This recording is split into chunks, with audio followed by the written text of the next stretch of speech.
చేశాడో అలాగే ఉండటమే దేవుని జత పనివారము.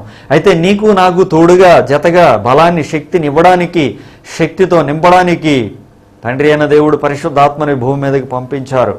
ఆయనను మనము కలిగి ఉన్నాము. యోహాను సువార్తలో 14:17 ఒక మాటను మనం చదువుతాం.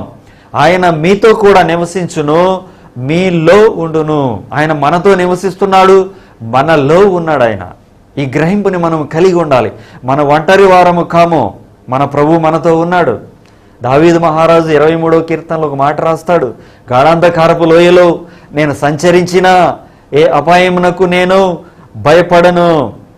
దేవుడు వాడుకున్నటువంటి మరొక వ్యక్తి దావీదు మహారాజు. పరిశుద్ధాత్మ దేవుడు ఆయనను తన శక్తితో నింపాడు. ఇశ్రాయేలు ప్రజలను ఒక శత్రువు వచ్చి సవాలు చేస్తున్నప్పుడు ఇంచుమించుగా 10 అడుగులు కలిగినటువంటి ఒక క్రూరమైన రూపము కలిగినటువంటి గొలియాతు అనే